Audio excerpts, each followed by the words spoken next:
the Jace as FlyQuest removes the Lucian. All right, double bans on Poke champions here from Cloud9. Taking out some of the premier mid lanes here. Jace also has been super flexible. We've seen him moved around to multiple lanes. Actually, worldwide, even played in the bottom lane. Lucian here also going to be taken out. #1 marksman still. The live nerfs to the W have not caught up with pro play quite yet. And speaking of things that are different from pro play and live, the Urgot nerfs also not live on 9.3, so that guy is still a powerhouse there in the top lane, banning that one away on the side of FlyQuest as Cloud9 says, all right, you're taking out one of the top 80 carries, we'll take out the other one. Yeah, I mean, and there's full sweep of long-range Poke champions here banned out by Cloud9. Looks like they would much rather play a more standard team fight setup here than have to worry about any of that damage coming through. Nocturne will be the final ban there for FlyQuest. Maybe thinking a little bit about that game that I mentioned just a couple moments ago with the Shen, the Nocturne, and the Galio. They don't want that. If they're not going Poke, then maybe they're going dive. Maybe they're going to try to dive and go all in on us. We should probably stop the champion that is the catalyst for that entire strategy from happening. But with that off the table, let's see how they want to go about doing this. Yeah, let's take a look. Actually, taking a long time here choosing what is going to be the blind pick here. Cassiopeia did get some slight damage nerfs, but has still been super highly prized. No hesitation actually on the side of FlyQuest, immediately jumping on this Yasuo train. I mean, the changes to the crit items really skyrocket its popularity. Yeah, having that extra multiplier back on the Infinity Edge again. The champion's been very strong. We've been seeing him in regions worldwide, just popping up all over the place. And what goes better with Alistar than Yasuo? Since Alistar and Yasuo can help each other out to make that wombo combo dream happen, that should be a very strong, potentially even bottom lane here for these two. We've seen Yasuo go bottom plenty of times. And over on the side of Cloud9, it will be the Galio picked up once again. And this is something that Cloud9 have put Nisqy on before in several versions of their dive compositions. And it's something that he has performed, to the team's level of expectation, right? They're roaming with the ultimates on time, holding his waves. The Sylas picks actually for Licorice comes back in without seeing very many of the ultimates. He can steal the Yasuo ultimate. There are still knockups already. Galio on his team that can help him out as well. Alistar, a very scary ult to steal too. But this is so different from last time Cloud9 picked it. It was last pick for them after seeing things like the Zillion in play as well, and really wanting to make use of that ultimate steal. After that game where Cloud9 first played the Sylas and they got the victory, Licorice said that he wanted way more time to practice this champion. He didn't feel like his Sylas was up to the par for LCS play. Looks like they put more time into it.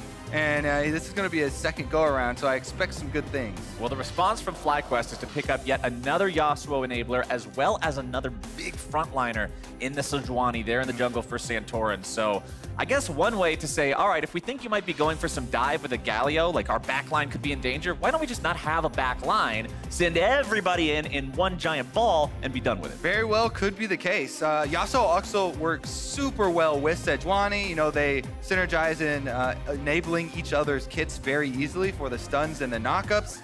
And that is a very powerful, as we saw before, could be switched to the bottom lane. If you have Alistar, Yasuo, and Sejuani, that could be very dangerous. FlyQuest will go ahead and get rid of Olaf and Zac, targeting Svenskeren there in the jungle, while Cloud9 pays the respect ban to Viper. They're saying, all right, Riven is not exactly something you normally worry about in pro play, but we've seen this guy pop up on it a couple of times now, so we don't want to deal with that here today. One more ban comes out for Cloud9, and with 0 seconds left on the clock, the one they lock in is the Jax. Again, targeting those carries. We talked about this a little bit earlier this week on This or That. We did. Carries coming back into the top lane. And these are two of the guys that we expect to do it. Licorice versus Viper. Now, the champions that they have so far still technically can be flexed around, but we really feel like Licorice is going to be playing the Sylas. And Viper did play the Riven into Sylas last week, so I believe that's where they're getting that ban from. The death ball continues for FlyQuest, by the way. Irelia locked in on this team. Still all melee champions, all diving in, all just going after you. There are going to be so many Sejuani stuns procced. He should be able to get off multiple ones on different targets, and ever since they changed it, he will be able to Stack that up on a bunch of different people. We'll see how the team fight does fare. The lock-in for Kindred goes through. Svenskeren will be taking the Kindred here. Taking a page out of the Blabber book. It's a champion that has floated around on the fringes, but not come back into mainstream in quite some time. And that is such a bold pick to me, to pick into this much crowd control. Yeah. One of the big things with Kindred can be a super snowbally jungler. You can start doing so much damage when you get all of the stacks up and you get your extra range with all your marks. But if there are a bunch of melee champions, especially in the early game, charging at you, closing that distance early, it can also be very hard to pull off the team fights before you get extra range. Because she's so squishy, and you have to worry about that timing window between popping your ultimate. Just makes the 4-mark point that much more important than it normally is. FlyQuest's final pick in this draft will be LeBlanc, which does finally add a ranged champion to their roster, but it doesn't really change the death ball identity. She's going to be jumping in with everyone else, looking to pop those value targets in the back line. And we'll see the Galio onto the support role here this time for C9. Yeah, this has been pretty popular in the LCK, especially support Galio. But Zeyzal going to be the pilot this time around, and it looks like Cloud9 have a lot of more counter initiation and disengage options. So when the enemy team charges at them, you can have a Cassiopeia ultimate, a Galio ultimate, mostly better used defensively, and then the Kindred and Aatrox both able to save people on the team to try and buy time for those abilities to come in. Meanwhile, FlyQuest full steam ahead here, and it is going to be the WildTurtle Yasuo. They put that one down to the bottom lane as well. He played it in our Civil War episode that we had. Oh, yeah. Our special game, and it fared very well, I'll say. Except I was on that time that he got 1v2 double killed by Claky D's Darius. True. But there's a little bit of an issue there. He absolutely destroyed the lane. They were playing against Nisqy and Afromu as a Rise Fiddlesticks lane, and Turtle and Smoothie just absolutely destroyed them and ran over them, and me as well. I was again, that's the jungler. So Turtle definitely does have the Yasuo skills, and this is a guy that has also played so many different roles in solo queue, so yeah. I definitely expect him to be able to perform well. All right, welcome to Summoner's Rift. Ladies and gentlemen, game 4 of the day. Cloud9 versus FlyQuest, a battle for second place. FlyQuest can tie it up here, or Cloud9 can continue to build that distance. All right, I'm going to need you guys to go ahead and tag at LOL eSports on Instagram with the hashtag HowILCS so we can see your viewing setups for this battle for second place. Let us know. You might be featured on the LOL eSports Instagram account so we can see how you're enjoying this contest of two teams that could be making a fight for the top of the standings. Yeah, big stakes for this match here, right at the halfway point of the season. I'm super excited to see our featured matchup of Licorice and Viper. A lot of people have turned away from the Aatrox after the nerfs. This is including taking away the double dash from charges being able to stack up. Now, it has been used a decent amount in the jungle throughout the rest of the leagues, and we did just see the earlier matchup today. I feel like the scaling is still fine, since the cooldown, the flat cooldown on your Umbral Dash does get down to a very low, like even around 3 seconds later in the game, especially with cooldown reduction. So you can use it on a fairly low cooldown, but you don't have that burst surprise factor of having 2 charges built up for a team fight to really close on an AD carry or something like that. You're not going to see those insta-gives like we saw previously when Nisqy played it earlier on in the season and he got himself to that ridiculous point so far ahead of his opponents and just started deleting people. But if there's somebody who could pop off on it, I think I would put Licorice in that category. The man has done more than enough work for Cloud9 here in the past. But I'll also be watching Nisqy very closely because Sylas is still a very new champion. It's still one we haven't seen a lot of. And while he seems to be a little bit slow getting going, once he hits level 16, the ability to steal multiple ultimates per team fight can really create a lot of chaos. Plus, I'm really hoping for Nisqy to go the AP Sylas build since he's in the mid lane here. Right. Against LeBlanc. The AP Sylas is just so much more fun to watch for me because the ults that he steals are that much more impactful, converting any AP ratio over to AP and having a huge amount of damage come out. I mean, I'm always going to vote for the Chad build, but that's a given. Topside Licorice does have that wave shoved into his own turret. He'll be clearing those out for now. Viper on the Irelia. Again, keeping an eye on this guy. He's so fun to watch because he's just a great example of a guy moving from that solo queue monster. Like, yeah, he's great in Challenger, but could he succeed in pro play? Well, the answer is yes. Definitely true, and he's been doing it on carry champion, so we got our wish. The Irelia that was buffed a couple patches ago, and we thought was really going to make a big surge into professional play. Up against Licorice here, the rookie of the split last year in spring. Meanwhile, I think the mark did go over to Svenskeren on the Kindred, was able to get into the top river, transition over there, collect the Scuttle fairly easily. He's got both Scuttles right now. Santorin on the Sejuani doesn't do a lot to contest without a super strong lane to help him collapse. I mean, if there's extra damage you could bring with you, then engaging on the Kindred is extremely strong, but without support from your lanes, you can't really deny marks. Bottom side, Turtle going in, looking to start off the 2v2 here. Zeyzal gets himself back. JayJ trying to go in a little bit further. Nisqy returns some damage onto WildTurtle, and FlyQuest doesn't want to take this one up any further. Yeah, look at the kiting there. Zeyzal and Nisqy able to keep their distance from JayJ, so he never gets to get that stun auto attack off after charging up the chains on Alistar. Now Viper taking a beating. Speaking of some chains connecting, Licorice makes sure Viper gets himself in a bad spot and continues to maintain lane control here. He'll shove this wave up. Viper should be able to get back and TP back into the lane, but Svenskeren will be waiting. Yes, Svenskeren is making a very, very patient play here, committing a lot of time into the top lane where you see he has 3 camps available, and he was sitting in the brush for such a long time. That was covering the possibility of a gank from Santorin. I believe Cloud9 were communicating. Here we go, though. Zeyzal. But it's the flash coming out from JayJ in the bottom side to go into Zeyzal. They've got the backup coming in from Santorin. Turtle's going to be taken very low, but first blood goes over to him anyway. Sneaky's got no mana to continue this one. The stun may yet come out. The damage goes through. Turtle's barely going to be kept alive. He will not fall, but Nisqy at least gets away as well. I love how Turtle is willing to play on the edge here.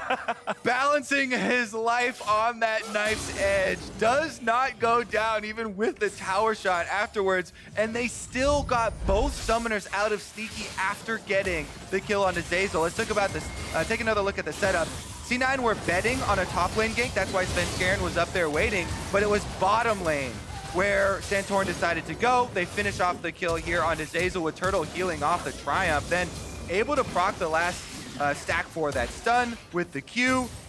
Getting the poison and into tower range, he just barely got up the shield at the end to survive there and push the wave in. But the important thing is, with that, they got 2 summoner spells out of Nisqy in addition to the 2 out of Zeyzal and the kill. And that chase was a good demonstration of what you mentioned in Champion Select, of how easy it is to stack up these Sejuani marks and get those stuns available for her. As Svenskeren tries to take the Infernal Drake, he will succeed barely. There was no smite from Santorin there, I believe. It was on cooldown. So even though he walks up and finds the super low health, oh, never mind, that wasn't even him. Finds the super low health Kindred, they couldn't do anything about it. And Svenskeren knows that he can just smite it and jump out the back with the Kindred Q. That is such a nail-biter as the jungler. You've all been there before. When you try to think you're being sneaky, you're going to take that dragon away real early, get your team the early bonus, and then right as the health bar is getting almost smiteable, somebody walks up. Yeah, I mean, people do this a lot in solo queue where they try and sneak in to some of my favorite cheese. Take the dragon early. Now that dragons are worth so much, everybody seems to be doing it, and it's happening a lot in pro play as well, where people are getting caught with their hand in the dragon pit. Sometimes it can be a big throw. Bottom lane, though, going to aggro again. JayJ coming in. Turtle finds some damage down onto Zeyzal, but FlyQuest bottom lane isn't able to really get both their aggro onto the same person. That means the fight's not going to go much further. Turtle continues dashing and slashing forward. Looking to find somebody with a tornado. Will not land it, but gets himself out of the noxious fumes all the same. Pobelter forced to retreat away from Nisqy here in the mid lane now and can just continue farming up. Yeah, Nisqy able to push the wave out, so he gets to roam around and look for some vision. Unfortunately for him, the control wards are on the bottom side, so he doesn't find those, but he does find some nice honey fruit to sustain for his lane. Brings some mana back. He does have the LeBlanc ultimate, which I believe gives him the enchanted version of whichever spell she used last. So I'm not sure. Looks like he does have... Let me check what spell that is, because I can't recognize it just on the icons. Meanwhile, he has the Mimic Distortion. So he'll have an extra jump. If he gets ganked, he has essentially a free flash to get away, or he might be able to close some extra distance to get in there further. Santorin bottom side. Thinking about maybe setting up something here yet again. Turtle has no ulti. Keep that one in mind. Santorin has his, wants to go in, finds his way in onto the enemy support.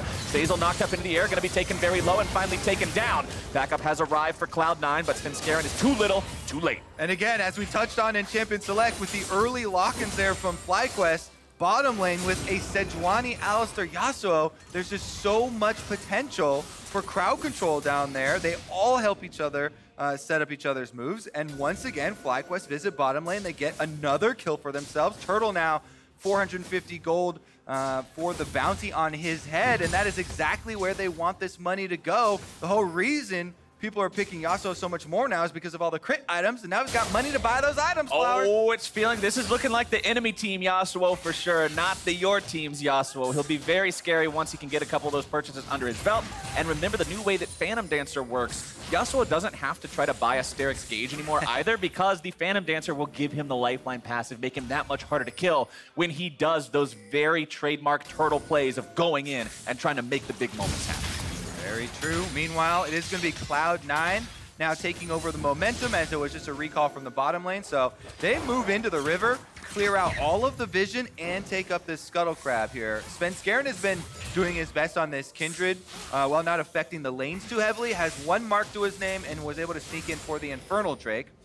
So FlyQuest doing a good job getting the kills off of bottom side, but regardless of those kills, Cloud9 still very close in gold and have the Infernal Drake that they were able to trade for it. So honestly, it's not feeling like it's too scary or too far apart right now. And one reason why Cloud9 has been able to keep the gold closer is if you look at the farm comparisons in topside, Licorice has built himself up quite a farm advantage over his opponent. He's pretty much a kill ahead in terms of gold just because he's farming better. And he's got a wave colliding with his tower now that he'll be able to get back up there and continue to farm that up here as well.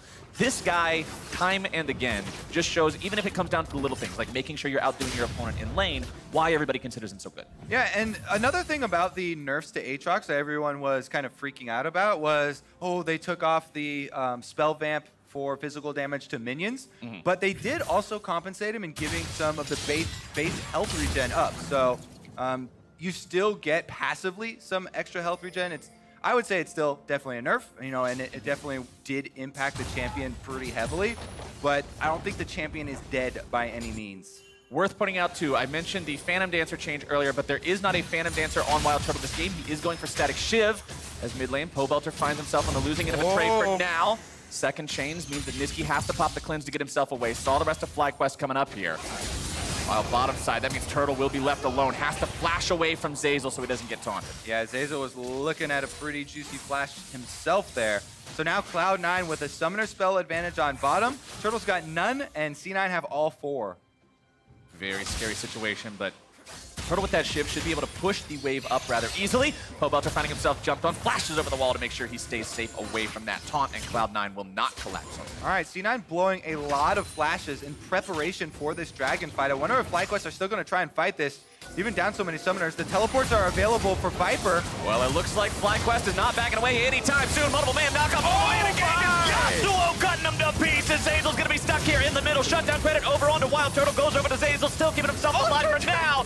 He'll fall, but it's a double kill over to Viper as they continue to clean up Cloud9. Licorice wants to get away, but they'll dig him a watery grave and take the Drake as their prize. What a clean fight from FlyQuest here, and they were able to reap the rewards afterwards. This Ocean Drake is going to be taken over effortlessly, but Svenskeren on the Kindred was CC'd from like 80% to 0 with the Yasuo and the Sejuani ultimate coming in to stun him for the last second. Let's take another look at this because Cloud9 heading down the river. They've got Licorice roaming here. So even with the teleport, this starts out as a 4v5. But my goodness, JayJ gets the 3-man knockup into the Yasuo ultimate, into the Sejuani ultimate. And they are absolutely routed before Viper even got there. And then once Viper gets there, easy cleanup for Irelia. Slips in, 2 kills. Pobelter gets the 3rd one there on Licorice. And FlyQuest have all of a sudden taken full control of this early game. And I really like the discipline and communication at the very end of the fight as well. They see Licorice about 1 node off of the full bar for the Bloodwell. They say, just let him bleed. They let it get all the way filled up. It collapses. Boom. Instant death. Don't worry about the revive. FlyQuest doing a good job in that fight. They earn the Drake. They earn themselves a 2,500 gold lead. And now, what do they do come the mid-game? That's what we want to see from these teams pushing for second, pushing for a top-of-the-table standing in the LCS, is your ability to not only get ahead, but continue to just build that lead and make your opponents bleed out harder and harder. And if we examine FlyQuest's season so far, it has been very consistent. Even in their losses, they have been fairly controlled losses with small mistakes adding up and the enemy kind of overwhelming them later in the game. They haven't made those huge blunders, and a lot of it has been down to this team coordination that we're seeing from all of these guys that are used to being kind of the secondary carries on their teams. Pobelter, Turtle, Santorin, these guys have all been in championship positions and won so many North American accolades. But they've always kind of had a bigger star on the team that has eclipsed them or taken a little bit more of the fan accolades. This time around, it's all FlyQuest. It's been all teamwork as well. And now they've got the edge over Cloud9. Let's see what they do with it. 3K almost, the gold lead here. And everybody heading up towards topside. You know, Cloud9 is still a very smart team with a lot of teamwork here as well. So I want to see if they can find the opportunity to force a fight, make a rotation, outthink FlyQuest a little bit, put him in a spot where that advantage won't be as important. Santorin goes in, he's gonna miss the ult real wide, and he is in some trouble, taken down very low, bursted out. Lamb's spike comes through. Pobelter is caught on the edge of the fight, and that is what Cloud9 needed. Well, just as you start singing their praises, FlyQuest make a mistake, and that was a big missed ultimate to start off the team fight. If they go in without Sejuani stunned, landing there, they get no kill onto the kindred. Cloud9 turn it around with the first kill. Then easy pickings there on Pobelter afterwards as well. And it is Cloud9 turning this ship around. And now that ship is going to steer them right towards a turret being taken in the top side. It's going to get them Rift Herald as well. Multiple rewards for winning that fight. Means Cloud9 has brought this game practically back to an even standing. Turtle moves in to clear this wave out mid lane. Continue to try to farm up here on that Yasuo. Has JayJ nearby, but they won't be able to catch Nisqy. Let's take another look at the fight. All right, so Santorin, they see Svenskeren, and they remember last time. They're like, oh, remember last time we comboed this guy? Ooh. If that's when Sejuani stun lands, then JayJ definitely gets off his Alistar combo. That's a Yasuo that's right next to him. So the theory there is that they can do the exact same thing. 100% to 0, get the kill. However, if one domino misses, you miss the first one, Flowers. The rest of your dominoes are still standing there. And that's boring. Who plays with dominoes to leave them all standing up? Nobody wants to do that. Turret plates taken 1-2. Cloud9 down about 160 gold from turret plates. You don't feel too bad about that one. Still down about 1,500 gold overall here for this team. But this, I'm not even going to call it signs of life. They were never so far out of the game that they needed to demonstrate signs of life. They were just immediately striking back, saying, look, you make a mistake, we're going to punish it. And FlyQuest needs to make sure they stay a little bit more careful than that in the future if they want to maintain this lead. Hold on as we get into the mid-game. Looking at items coming online, Rod of Ages for the Sylas. You've got your Archangel Staff working towards the Seraph's Embrace and the Cassiopeia. Cleaver is done on the top side for that Aatrox, but because Irelia has to build Tiamat, where Aatrox just clears everything with abilities, she's still fumbling around with Trinity Force Garage Sale, trying to put those pieces together and turn them into the final items, so Viper will be on the back foot here for a while longer. A little bit of time, extra farming now, up against the Sylas as well in the 1v1. Right now, though, LeBlanc gets grounded in a decent trade here from Nisqy on the Cassiopeia. I have to say, there is quite a lot of scaling options on both sides this time around. So it's going to be very, very explosive when they come together. Svenskeren as well, since the first kill they got was on Santorin. He had marked the enemy jungler. That is another kindred. Nice ulti coming out as they're going to be able to burst Nisqy down and take him all the way out of the fight before anything else can even happen. Shelly is summoned up, but she will be beaten down. Rift Herald goes to waste, and FlyQuest find the pick. So Nisqy there takes the Sejuani ultimate to protect the Rift Herald spawn, but also has to give up his life in exchange for it as FlyQuest jump right on that first kill. Svenskeren also did not have the cooldown up for the Kindred ultimate, so there was no save possible there. And that is big The Rift Herald Eye goes to nothing for Cloud9, plus the extra kill and Mountain Drake over the side of FlyQuest. FlyQuest striking back after Cloud9 strike back. And now everybody's just striking back and forth and back and forth. Nisqy throwing out the shades in mid lane, not finding a whole lot of anything. Is level 12 on the Sylas. And remember, the cooldown on the ult goes down dramatically. Who struck first then? If everyone's just striking back, who threw the first stone? FlyQuest did. They got first blood. What are you talking about? Fair enough. We got to keep these things straight. All right, we got to make sure we're on the same page. This is very important. But now, since FlyQuest was the ones to strike last, Cloud9 has to strike back next. Okay, got it. Just so we're on the same page. As Nisqy just keeps farming up here on the Sylas. Like I said, level 12, so level 2 in the ultimate. Cooldown significantly shorter than it was before, but he still really wants to hit that level 16 point before he can start chaining those together over the course of a single team fight. And going back to what you said in Champion Select, Kobe, when you look at the tools on Cloud9, it's counter initiation. FlyQuest are the ones that actually have all that trigger pull ability in their composition, and that's what I'm going to be watching as we hit the mid game, as we hit these bigger fights more and more often, is who's going to be superior, FlyQuest initiation or Cloud9's ability to counter. Yeah, and I think a lot of that is going to depend on how they set up their side waves first.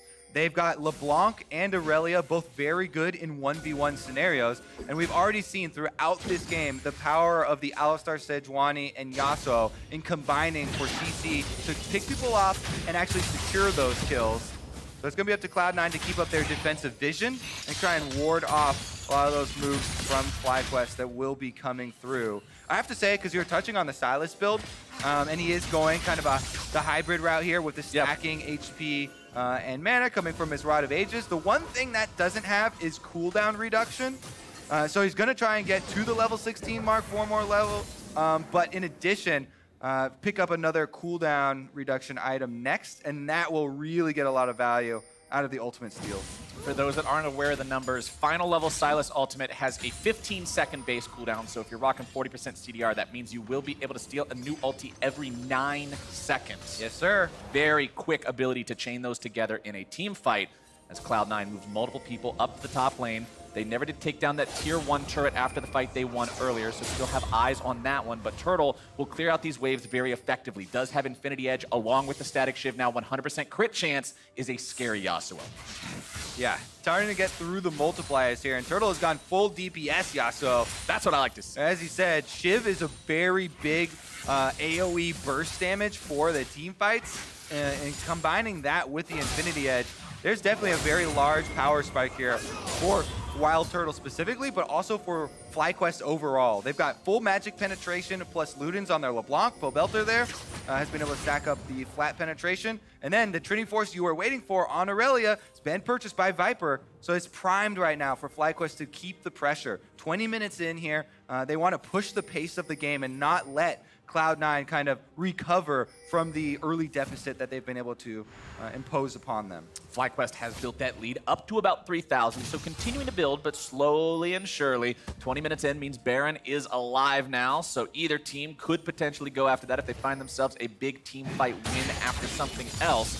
Plenty of tier 1 turrets to still fight for. Only 1 turret taken over the course of this entire game so far, so neither team finding a lot of success with those objectives. Might see something break out here in the top side. River doesn't look quite like it, though. Pobelter continuing to find some decent damage down onto Nisqy there in mid lane. Next, Drake also spawning in about a minute as FlyQuest moves up to the top side T1. Yeah, you can see FlyQuest trying to pressure all 3 lanes. They had Viper push out the bottom lane, then hover back up through the river for a possible collapse. Meanwhile, Alistar and Sejuani stand right by the Yasuo there. Those 3 combining for so much pressure. They're jumping over the walls, and they might be going for this. Pobelter roaming as well. WildTurtle finds himself in a bad spot, though. He is caught out and burst down. FlyQuest go way too far forward. Turtle's not able to catch up to the rest of the team, and now JayJ will be thrown under the bus to FlyQuest. Critical error. Now the Baron is up as well, and Cloud9 have positioning on it. Viper's bottom side, they want to try and blow his teleport because Licorice committed his. This is such a dangerous spot for FlyQuest, and Cloud9 knows it. They're forcing this now. Viper's made his way into the fight. Vanguard's Edge is ready to go if they decide to go in. Pobelter tries to pop their attention, at least a little bit for now. Licorice using his own ultimate. Cloud9 still trying to put some more damage onto the Baron. They're still sticking onto it. It's down to about 2,000 HP. Licorice still going to be taken very low. Bloodwell filling up. Santorin into the back of the pit. Pobelter grabbing the kill onto Licorice. Santorin is going to be taken down. Vanguard's edge now into the rest of Cloud9. They found themselves the Baron. They've got themselves the Lamb to spite. Viper's going to be taken very low. Finds triple stun. Looking to find even more. Won't be able to get it. Pobelter, can he pick off the targets? He's got most of his HP left, but he cannot fight one versus three. JJ's made his way into the mix now. Looking to find the CC on the Sneaky. Looking to find the damage. They've got the kill to shut down. Over to POB as Nisqy will return one and take him down. Oh my goodness, what a fight here. Cloud9 versus FlyQuest. Battle over second place leaves nobody breathing. Oh my goodness. Let's take a look at how it started. We talked about counter initiation. Turtle gets taunted under the turret, so it turns him around. Nisqy then is able to land a Cassiopeia ultimate for a great 100% to 0 from the C9 side. And so they think this is their chance back into the game. They start burning down this Baron. Licorice trying to hold off Pobelter and Viper. Santorin flips over the backside on Sejuani, and they delay the damage long enough. Honestly, this was very good, calm shot calling from C9 to be able to secure that Baron, kill off the enemy jungler first. Then afterwards, though, Viper, with a clutch play, pulls off the execution. And since JayJ now respawns and is able to get back to the fight, he and Pobelter turn it back around. They get the kill onto Sneaky. And then Nisqy, with the flash, is able to get back in there, kill the LeBlanc. They've got one Baron on Nisqy. I think that might be the only one to have survived it. Yeah, that's the only one left. Oh no, Zeyzal's got his as well. So they've got 2 Baron buffs to push with. If they wanted to try and get 2 lanes going and get these outer turrets, it is possible. Svenskeren does also get them the Ocean Drake here. So C9 have pulled this one pretty much right back to even, plus with the advantage of Baron buff pushing. And the next time you see anything that might even closely resemble that, make sure you tweet us at LL Esports with hashtag LCS Big Plays, so we know exactly what you're keeping all your eyes on here as well. Basically, when you hear Flowers rapping for 2 minutes plus, that's probably a good indicator. But Cloud9 still has Baron on 2 people, which critically means you can apply Baron buff to 2 separate lanes. That's one of the biggest powers of getting this buff, is the ability to split push, to pressure the map in multiple places. And since you still have 2 guys, you can still get that done. And FlyQuest now still has another minute that they have to wait out. Yeah, and FlyQuest actually a really good job moving Viper up to the top side. They traded turret for turret there, so it was 1-for-1 initially. And now it's just a question of, will the mid lane also receive some damage? I think so far the defense going quite well for FlyQuest. Nisqy here by himself shouldn't be able to finish off this turret. He is applying the Baron buff to the cannon minion, and you can see the cannon minion doing a lot of work itself. Some ruby crystals in the inventory of WildTurtle lets me know we might be looking at the Sterix gauge after all, considering he didn't go for the lifeline in the Phantom Dancer, probably going for it in that. Help deal with some of those situations where he gets bursted down so quickly, so we won't have another team fight like the last one for FlyQuest. And one of the underrated parts of Sterix Gauge is it gives you tenacity when it procs as well. Tenacity, very important against this CC-heavy team. But Pobelter is on the flank. They're looking to maybe punish Cloud9 here. Turtle tries to throw out the whirlwind, but will not be able to find it. Nisqy smells something funny going on, wants to go after Pobelter. He's trying to land those chains on the LeBlanc, but this is a very difficult mage to pin down. As Cloud9 continues pushing up here in mid lane, the Baron buff is gone. So they no longer have the ability to enchant the wave. Santorin going to be taunted up, but that's not the guy you want to go after. The front line for FlyQuest, very strong here. They do not want to engage this just yet. They don't have their solo laners ready to go. They'll be happy clearing out the waves. Viper still in the top half of the jungle, and Cloud9 backs away. Whew. Yeah, a couple of aftershocks proc there, so then they get huge defensive boosts for a couple of seconds, and everybody backs off in that small timing window. Again, though, you can see C9 pushing hard for the offense, trying to get something done under turret. Meanwhile, FlyQuest trying to use their solo laners to get the split pushing done. Viper top side, Pobelter on the bottom side, pushing the wave and then threatening for those collapses to come in and try and get the flank onto C9. Nisqy, that guy, has done a good job of keeping track of Pobelter. It feels like he's got a marker on him. He's been screening that bottom side, trying to not let him any window into the fight. Very, very tanky build for Nisqy as well. Spirit Visage into Iceborne Gauntlet, building up those cooldowns you talked about, but not itemizing for AP pretty much whatsoever outside of the bit that he got from the Rod of Ages. So no huge burst will be coming out of him in these fights. However, He is 90% of the way there pretty much on the EXP bar towards level 16, which means stealing a lot of high-value ultis in these team fights. You can get the Alistar ult, the Sejuani, the Irelia, so many good targets for them to use to try to counter-initiate these fights that FlyQuest will continue looking for. Over on the side of FlyQuest, you can see the Irelia becoming stronger and stronger. The Trinity Force, the Titanic Hydra. Viper's at a spot now where early on in the game, it was always Licorice pushing up, always Licorice in control of the side lanes. But ever since that T-Force came online, Viper feels pretty comfortable. Yeah, and you could hear the FlyQuest coach. He talked a little bit about split pushing in general and how he felt like a lot of the other teams were a little bit trepid to take that strategy up because it is dangerous. Turtles goes in though, he gets taunted. Turtles taunted up, bring very low. He barely tries to get himself away, but it's not gonna happen. Again, the grounding. So very effective at punishing Turtle. And that is yet another time where he goes in, tries to make the play happen, but Zeyzal is always there with the taunts to shut him down. And that time, Viper was all the way back in base as well with the Irelia. He wasn't split pushing. He wasn't with the team as well for the fight. Pobelter flanks though. Pobelter wanting to go onto Nisqy, forces the flash over the wall, but now a lot of damage coming down onto JayJ, keeps himself alive with the Alistar ultimate. Pobelter trying to get himself away from Licorice. Svenskeren going into the land with the spike, giving himself alive. Viper also going to be taken very low, shutdown credit over to Svenskeren. Cloud9 makes it 1 for 0, still looking to find something even greater. Baron looks like that prize, and that's where they head. Yeah, FlyQuest go aggressive without Turtle respawning yet. That was a 4v5 engaged into Cloud9, a disengaged heavy composition. So you can see the Galio ultimate, the Cassiopeia ultimate, the Kindred ultimate all go down. They protect themselves, and now Baron's at 4,000 HP. FlyQuest says never say die. They want to go in here and try to stop this, but instead they're going to be rooted, they're going to be taunted, they're going to be beaten down into the ground. The brush isn't going to save them. Nisqy tries to keep himself alive, but Pobelter goes behind enemy lines to stop the play from working out. Turtle's almost going to find the outplay. WildTurtle nearly does it, but Nisqy says no, sir, not today. Oh my God, the heal comes in there just at the very end for Nisqy, and these duels are exciting. I want to direct your attention first to the top side of your screen because that is going to be the fight to keep Santorin away from the Baron, very important. But then the bottom side of your screen now in Baron Pit, Pobelter goes in, solo kills the Kindred because Kindred ultimate was used earlier, and then uses Baron's damage to finish off the second kill for himself in the backline. Pobelter basically saving this one for FlyQuest. And then, oh my God, right there, Nisqy flash heals with, oh, never mind, we got a Dragon take. Infernal Drake has been taken by the side of FlyQuest. Zeyzal gets the kill on Viper in retaliation. You saw Nisqy go in there with the stolen ultimate of WildTurtle to make sure that they were able to secure that one. But Pobelter definitely the hero of the day in that Baron play, going back there to make sure that Cloud9 was not getting the buff. Yeah, he goes in, he takes down Svenskeren, the jungler first, then uses Baron to pin Nisqy inside as well. Gets the second kill, but Cloud9 are back on it again. They're starting it up, and they burn through this thing. Cloud9 are saying, look, you lost your top laner. It's a 4 versus 5. We should be able to do this. JayJ's around the side, looking to maybe go in. You have to set Turtle up for this one. He can't just be taken out at the start here yet again. JayJ goes in, Turtle right behind him, looking to find the damage. They pop him into the resurrection already. Licorice grabbing the kill onto Santorin as the blood turtle is secured by WildTurtle.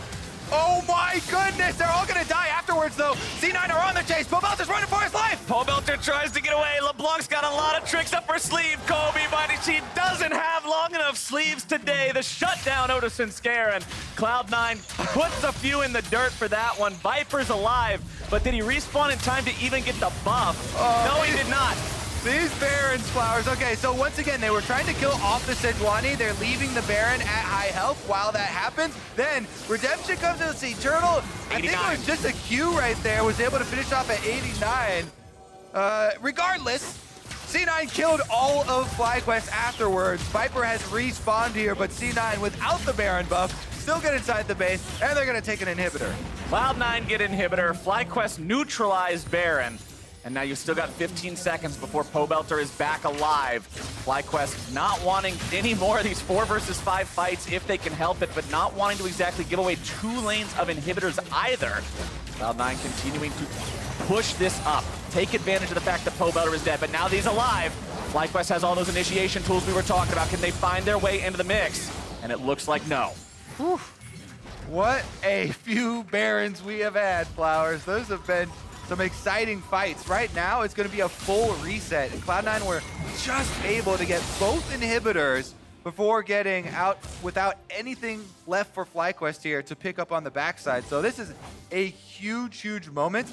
If C9 can just reset and then apply the rest of their pressure to the bottom side, they can wait for super minions to come into FlyQuest base and act as that sixth man on the field.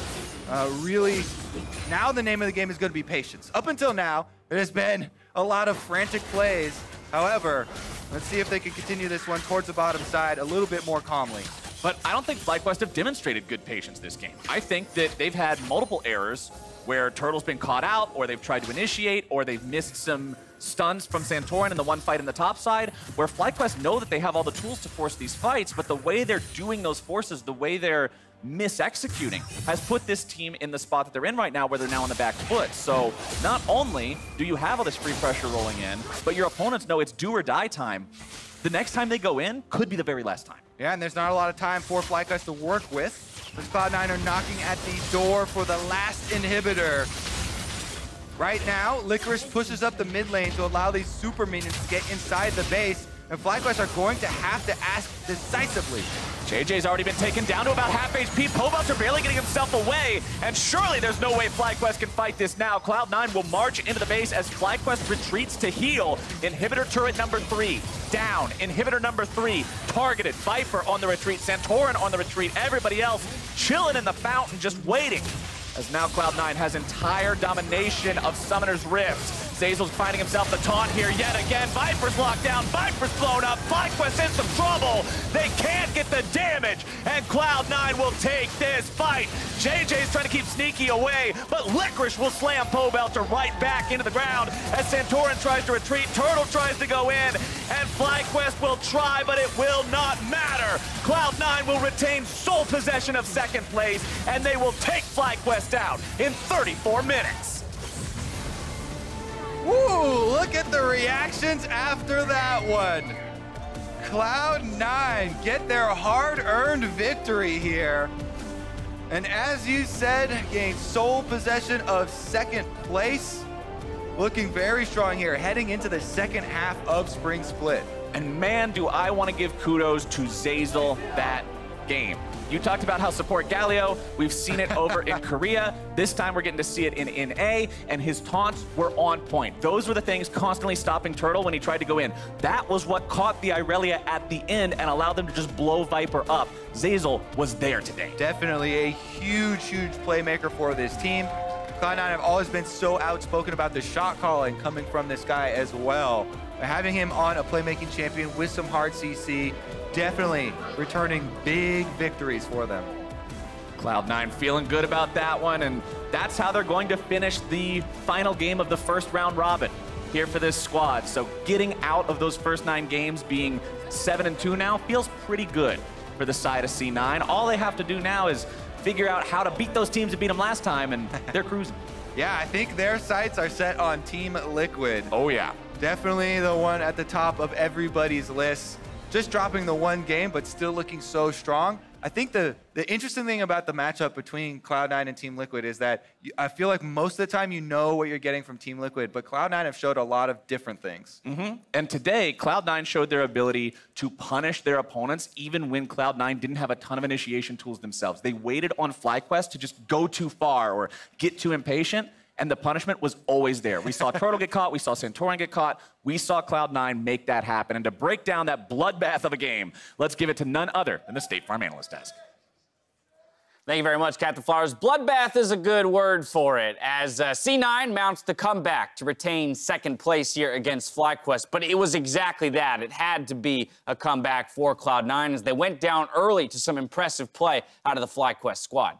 Yeah, and I think it is really impressive from FlyQuest how well they have played against C9, how much they have kind of risen above the expectations of everyone in this league, because this is a team that, yes, they didn't win today, they did not actually tie for second, but they're clearly in that conversation, and they're clearly in the competition with these top dogs. Right, and I think especially with the top lane matchup that we were hyping up, I thought it was really interesting. You saw a couple early kills going over to Viper, but Licorice was still able to have decent pressure on the Aatrox, and it was back and forth for a lot of that game, not just in the top lane, but across the entire map. And yet again, second game in a row, we have a very unique draft. This time around, we've got the Yasuo into a Cassiopeia in the bot lane, so melee versus range, and the Irelia finds herself in a top lane matchup. Yeah, and I think it's actually really cool that teams are now adapting. I think last week, there was some of the patch had come through, but people had not necessarily practiced enough or actually made a lot of their adaptations. I think we've seen in some of the other regions that these non-standard bot lanes are pretty popular. I've been seeing a ton of this sort of stuff in solo queue. Also, Cassio's, Yasuo's, all this sort of stuff coming down in the bot lane. So now the teams have had a little bit of time to practice. I think we're getting to see more unique styles, and hopefully we get to see more of this, because I think it's fun when different teams have different styles that they're bringing to the table. So let's talk about style, because I think with all these unique drafts, it can be kind of difficult to delineate or discern what exactly the style of each of these compositions is or how they want to execute within the game. So Mark, with these two that we had here, Cloud9 versus FlyQuest, break down. You heard Professor Kobe at the top of the day. It's dive comp. Well, I think that's exactly what FlyQuest drafted again. They're probably one of the best hard engaged teams in the league, and they picked it here again, whereas C9's draft is all about reacting with the kindred, with the Sylas being able to steal the correct ult based off the situation, Galio being able to join up. And here's a situation where you see a great engage started off by JayJ on the Alistar and kind of instantly wins the fight because they kill the kindred before she can ult. And after that, it's really hard for C9 to take this game. And I really like the way that FlyQuest has kind of shown us different versions of the same style, right? When you think back even to their earlier weeks and their early wins, it was with the Orange support, giving them additional forms of engage. They've been running a lot of different styles, but all with the same kind of focus. Right, and here's an example where the Sejuani ult whiffs. There was a nice hop out of the way by Sven, and then as soon as that goes in, Pobelter's trying to finish that playoff, but they didn't get the clean initiation, and C9 was able to react accordingly. So you had this kind of proactive versus reactive team fighting from both of them. Right, so then it's just fun to watch who can actually execute better in any given moment, and fights went both ways throughout the game. Ultimately, Cloud9, the team to come out on top, securing a couple Barons for them, or one Baron for themselves, losing one but winning the team fight after and able to close the game from there. It could have been a little cleaner too. Both teams had a couple of hiccups. Without a doubt, but it was exciting to say the least. And I think now I want to return to that conversation of top three and where these teams, really land on the ladder. Yes, I think it's time for everyone to admit that FlyQuest is here and they are good, right? Yep. But my question is, are they definitively the third place team in the league? Are we looking at anyone in that fourth, fifth, sixth slot that might challenge them, or are our top three teams in a league of their own? I don't think that you can say it's definitive yet. I think that TSM, especially a lot of their fans, would be making the argument after they beat TL last week, the only team to have done that, the only team to have really gotten super close to even doing that. So certainly I think they have to at least be in the discussion, but I would say they're definitively a playoff team. They're definitively near the top of the table and can compete with the very best. It just remains to be seen, as some of these other teams are improving, can they actually catch up and make ground on FlyQuest, who has looked like a really solid team from day one? I would go and say definitively it's 1, 2, 3 for me, TL, C9, FlyQuest. I think TSM is starting to make up ground right now, but I don't think I've seen consistently the level of coordination that you see out of FlyQuest right now. And so I really do think FlyQuest is the third place team in the league. It's more about finding out the next 3, 4, 5, 6, as well as the bottom of the table. I got good news for you on that front. FlyQuest plays TSM tomorrow, so we're going to get a little look. One of us will be right, one of us will be wrong. I don't know if it's necessarily wrong or right. Wrong and right. That's all we care about here. That's all it is for Mark. Bet your job on well, no. So then neither am I. Good. Thoughts on how FlyQuest and TSM match up, especially considering how they just played Cloud9 here. I mean, I think Mark made a really good point. It's kind of what TSM shows up on the day, because they haven't had the same level of consistency that FlyQuest has. When I was talking about this earlier this week on the dive, to me, FlyQuest is the better team, but TSM is the better individual pieces. And is TSM going to come together and actually have the team play and the coordination and eliminate some of these individual mistakes that they have had to become an even better team? Because you think that the potential of that squad should be higher than that of FlyQuest. And I think the top lane matchup again, we highlighted it today, and I think it's important again tomorrow, where Broken Blade was pivotal in that victory over Team Liquid, and I think we'll need another big game against Viper tomorrow to be able to upset FlyQuest, because it feels like if things go slow, and TSM is very active in the early game, but if things go slow, I think FlyQuest has way better mid and late game shot calling. All right, let's evaluate that top lane matchup. You touched on it briefly. It's cool to watch these two go up against each other. It was our featured matchup for the day. Bahuni calling Viper out as the second best top laner in the league on the dive as well this week. I mean, is that true?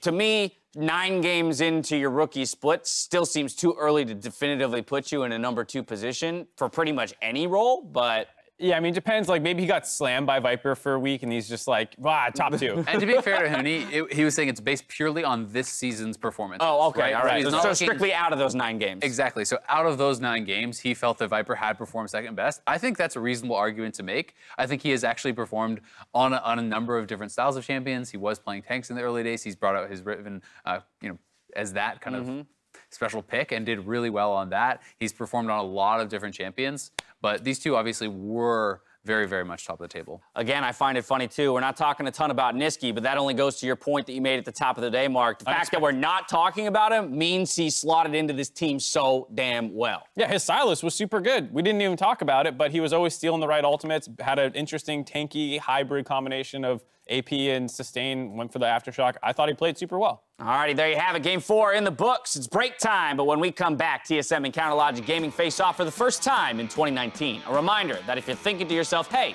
I'd like to see the last time CLG beat TSM, you can go all the way back to the 2016